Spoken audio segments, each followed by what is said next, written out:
tutup bisnes yang itu hari saya difahamkan ni MBO MBO dah tutup terus. MBO tutup, dan dia juga mencari pengganti lah. Ini permasalahan sebenarnya.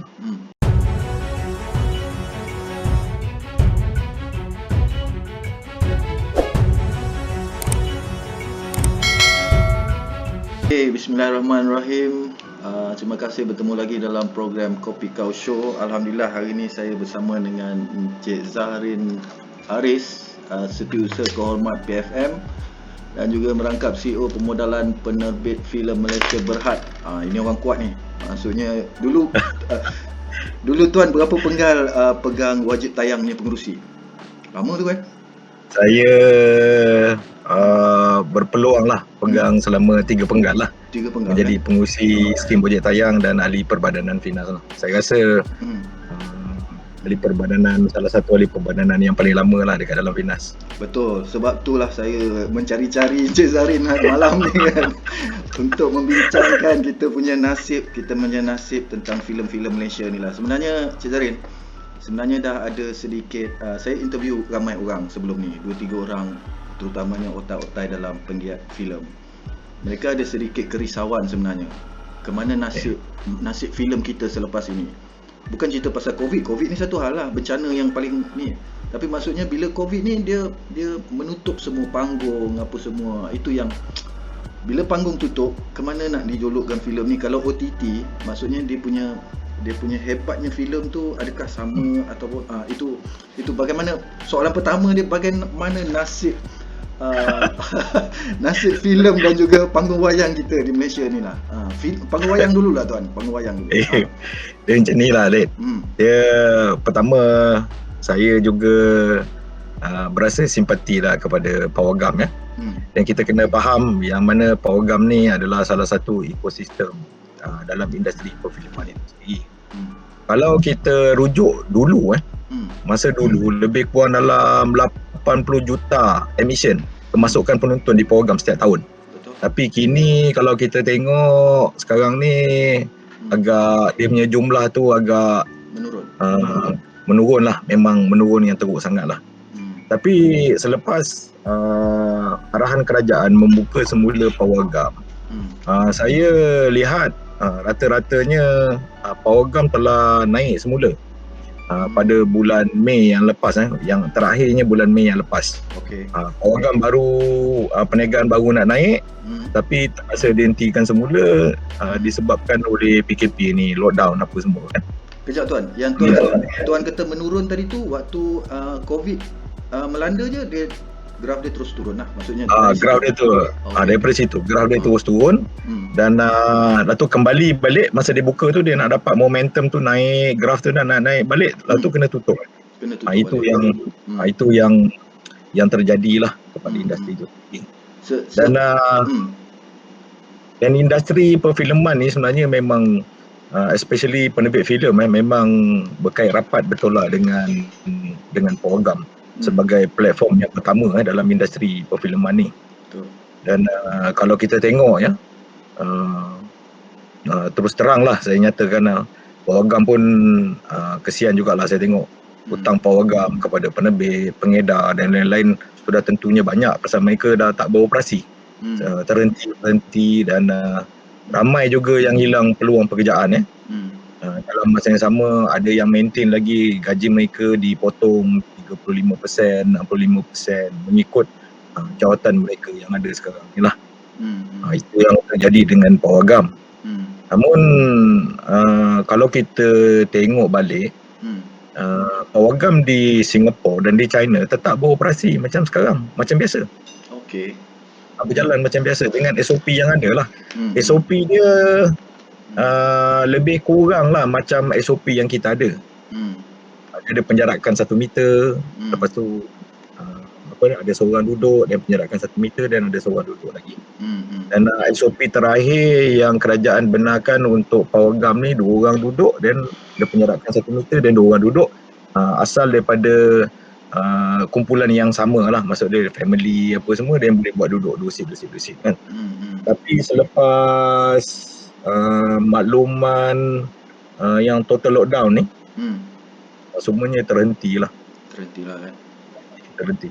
Itu masalah besar bagi Pawagam lah. Banyak Saya tengok banyak tak pawagam yang dah tutup ataupun tutup terus operasi? Maksud saya tutup bisnes maksud saya. tutup bisnes yang itu hari saya difahamkan ni MBO MBO dah tutup terus. tutup, dan dia juga mencari pengganti lah. Ini permasalahan sebenarnya dalam isu Pawagam ni. Pawagam ni ditermakan dalam kategori sosial. Okey. Itu apabila dikategorikan dalam kategori sosial ni yang diberikan kepada pawagam dan industri kita ni, maksudnya kalau kita tengok SOP yang dimaklumkan oleh kerajaan tu, bila sosial dia tak boleh lah, tak boleh beroperasi. Betul. Sedangkan industri kita ni mempunyai satu SOP yang paling ketat sekali daripada, kalau nak dibandingkan daripada industri-industri lain. Yang mana kita kena ambil swab test lah, lepas tu yang mana kita kena ada social distance lah, dan macam-macam lah yang kita kenakan, memang cukup amat ketat lah. Tapi saya tak faham kenapa industri kita ni dirangkumi secara keseluruhan dalam kategori sosial dan tutup terus, tak boleh buka kedai. Itu permasalahan dia sebenarnya lah. Dan pemahaman yang sebenarnya ni mungkin tidak dicapai oleh kerajaan lah. Saya tengok itu yang paling utama. Pemahaman bagaimana kita beroperasi dan sebagainya, ataupun mereka saja tak nak faham. Yelah, itu antara dua lah. Itu antara dia. Itu faktor lah. Okey, tapi kalau teruk lah tapi kalau kata bercakap tentang nasib pawagam ni, maksudnya insya-Allah ianya akan dibuka. Sebab pengalaman di panggung ni berbeza, walaupun ada apa orang kata teater di rumah ke apa benda, tapi maksudnya melihat kepada luar negara kan, kita ambil contoh daripada luar, betul kan? Maksudnya penggiat-penggiat kita ada yang sampai, saya pernah interview, ada yang sampai terus tutup lah. Maksudnya kita lepas ni kita jangan buat untuk sampai rasa nasib tu pawagam tu memang dah tak ada lah. Maksudnya tak mampu bertahan lah kan. So tapi melihat saya tak rasa perkara itu akan jadi kepada pawagam di Malaysia lah. Ya. Kita kena faham dalam satu negara ni tentunya mesti ada pawagam. So, jadi negara yang betul-betul mundur saja yang tak ada pawagam. Kita ni satu negara yang semakin maju, sudah tentu kita nak adakan pawagam. Tapi sama ada owner pawagam tu dipunyai oleh rakyat Malaysia ataupun syarikat Malaysia ataupun syarikat luar, itu Allahualam pada masa akan datang. Tapi setakat ni yang saya tengok TGV, GSC, Lotus dan lain-lain lagi tu saya lagi berusaha lah, walaupun perit dalam keadaan sekarang ni, tapi mereka masih berusaha lagi lah untuk hidupkan kembali pawagam.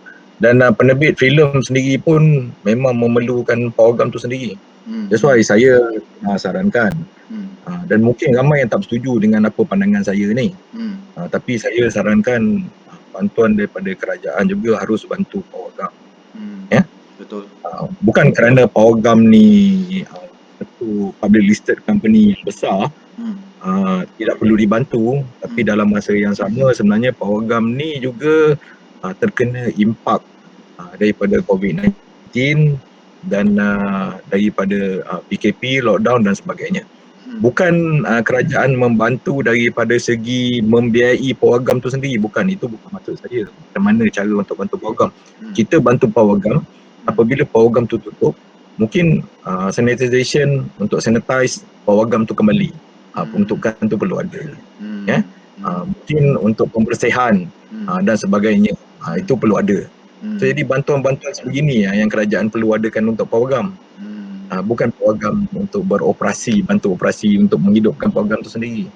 Pasal apabila pawagam tutup, pernah pada awal PKP 1.0, pawagam tidak dibenarkan operasi langsung, kerusi pawagam semua jadi berkulat.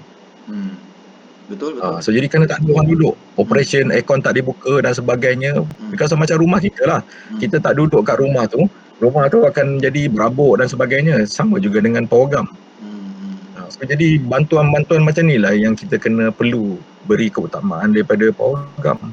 Dan kalau kerajaan betul-betul lah nak bantu pawagam ni supaya naik semula, ada beberapa perkara yang sebelum ni saya pun dah highlightkan banyak kali dah sebenarnya. Pertama sekali, daripada isu sertifikat B daripada lembaga penebisan filem. Betul. Untuk pengetahuan you, sertifikat B ni agak mahal. Betul, mahal. Betul. Agak mahal.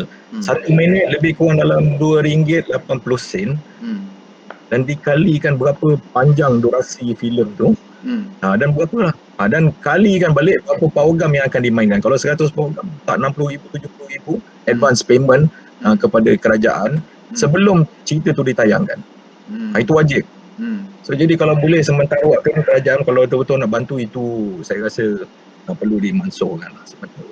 Yalah. Kan? Untuk diberhentikan, bukan mansuhkan keseluruhan selama-lamanya, tapi diberhentikan beberapa tempoh lah. 1 tahun ke 2 tahun ke. Dan perkara yang kedua saya tengok duti hiburan, 25% duti hiburan ni. Kan? Duti hiburan 25% ni adalah salah satu duti hiburan yang paling tinggi ni. Betul. Salah satu yang paling tinggi di dunia. Daripada dulu lagi hiburannya. Daripada dulu. Okay. Kalau yang tak faham duti hiburan ni, setiap kali beli tiket di pawagam tu ada charge duti hiburan 25%. Ya, betul. Kepada penonton. Betul. So jadi itulah yang hasil kerajaan dapat apabila rakyat pergi menonton di pawagam.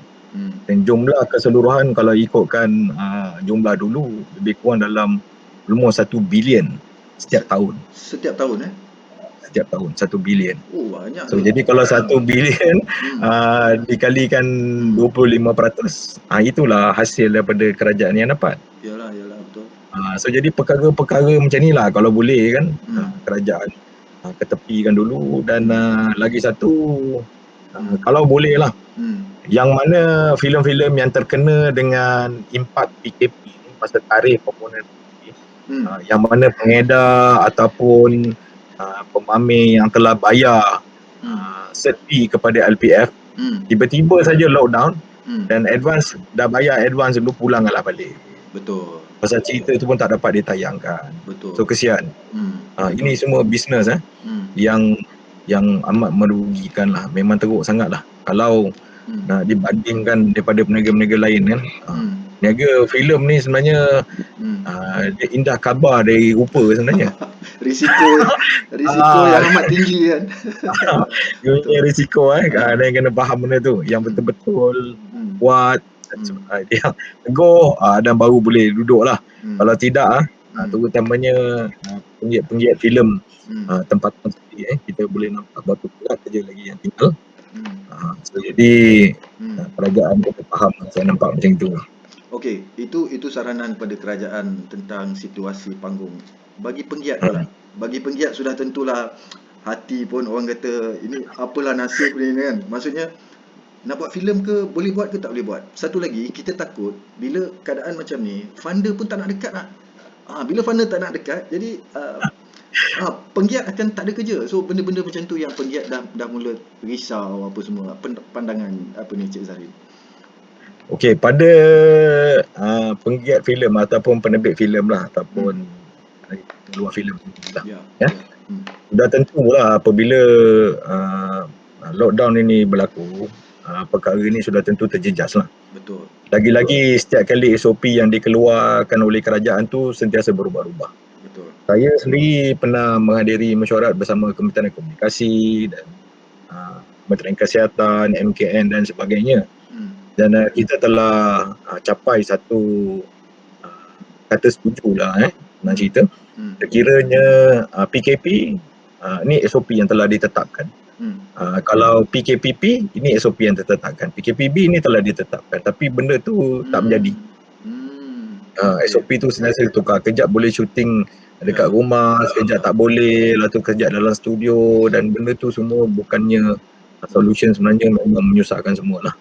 Kan? So apabila benda ni berlaku, sudah tentunya semuanya kelang kabut, jadual semua tertangguh, Betul. semua untuk mulakan balik semula jadual artis, jadual kru semua bertindih. Betul. Dan dalam masa yang sama juga bila produk tak ada, filem tak ada, tak dapat disiapkan dan semua, Pawagam tidak ada filem yang bagus untuk ditayangkan. Betul. Betul. Bila filem bagus tidak ada di Pawagam, siapa yang nak pergi ke Tengok. Pawagam nak tengok? Itu. Dan ada juga kaedah baru yang kita cuba ambil, itu peralihan kepada OTT sebagai platform utama, tapi perkara ni tak sama. Dia amat berbeza dengan Pawagam kerana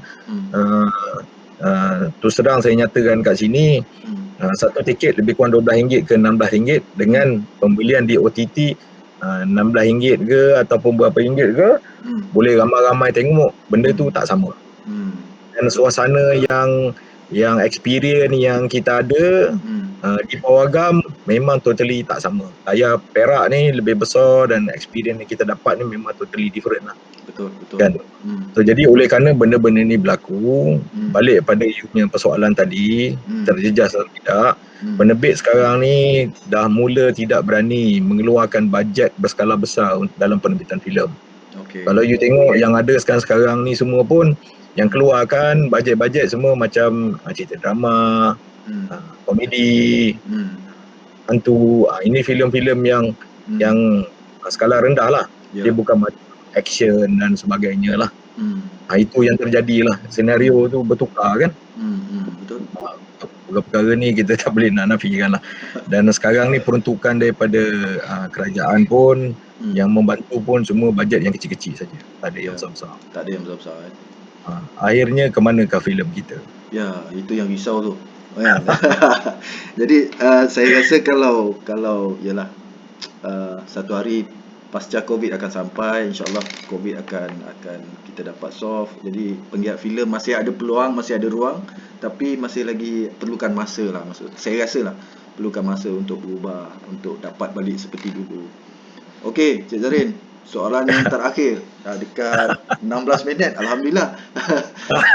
Baik, untuk penggiat-penggiat filem khususnya, apakah nasihat yang kita nak buat lah waktu PKP, ataupun kita tak tahu berapa lama PKP ni, masalahnya itu masalahnya, kita tak tahu berapa lama. Jadi apakah saranan lah daripada Cik Zarin?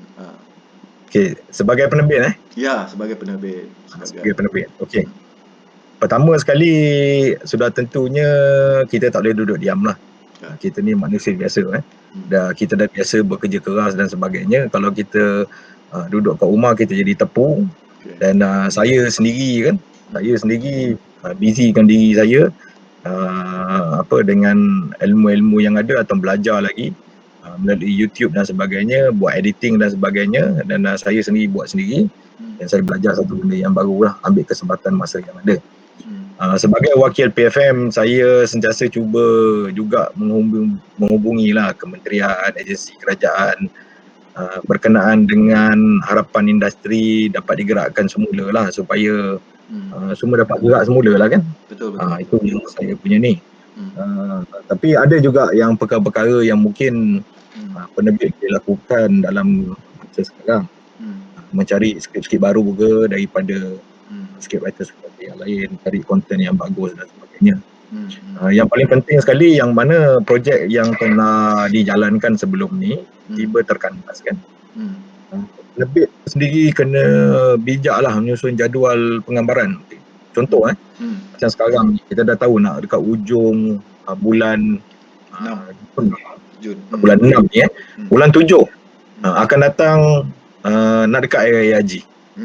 Sudah tentu PKP itu akan diketatkan balik. So jadi kita berhati-hatilah susun jadual kita kena faham lah dengan keadaan sekarang ni kan. Betul. Supaya kita dapat susun balik semua berurusan semula balik dengan penyiar, panjangkan kontrak tu balik. Betul. Dengan justifikasi yang ada. Ini satu saya nak ingatkan penerbit lah. Yang mana buat program TV kan, kalau nak panjangkan kontrak mesti ada justifikasi yang munasabah. Supaya apabila alasan yang kita beri untuk memanjangkan kontrak tu, mereka pun akan kira balik PKP berapa lama dan sebagainya, apa yang terlibat dan sebagainya. Justifikasi tu mesti ada lah, bukan main tulis satu surat aja kata okey nak panjangkan kontrak. Tak boleh. Memang confirm lah orang tak layan kan. Yalah. So kerajaan Hmm. wajib adakan bantuan pada saya. Kerana industri sekarang ni memang terlalu teruk terkesan. Terutamanya kepada Pinas, dan Kementerian Komunikasi, RTM dan sebagainya kan, mesti fikirkan satu mekanisme lah. Kan mekanisme yang macam mana boleh bantu sekarang, ataupun advance payment dulu ke dan sebagainya lah, pasal semua orang tak boleh kerja. Betul. Itulah kan. Dan bukan itu saja, dan kita juga sebagai penggiat filem ni, dalam industri perfilman ni, kita juga ada tanggungjawab membantu kerajaan lah. Daripada segi mungkin kita boleh bantu mempromosikan pengambilan vaksin. Sebab kerajaan pun perlu bantuan daripada semua pihak kan, pasal benda ni perlu ada sokongan sepenuhnya lah. Betul. Kalau tak ada kerjasama sepenuhnya daripada semua pihak, benda ni mungkin tak jadi. Saya nampak macam tu lah. Ambil kesempatan lah benda-benda macam ni kan. Okey tuan, terima kasih banyak-banyak. Alhamdulillah kerana dapat meluangkan masa dengan saya ini hari, insya-Allah. Saya rasa perkara yang kita sembang ni banyak manfaatnya pada orang lain lah, insya-Allah. Tuan InsyaAllah. Supaya yang dengar tu nanti berfikir-fikirlah, renungkan lah. Betul. Okey tuan. Terima kasih banyak. Assalamualaikum warahmatullahi wabarakatuh.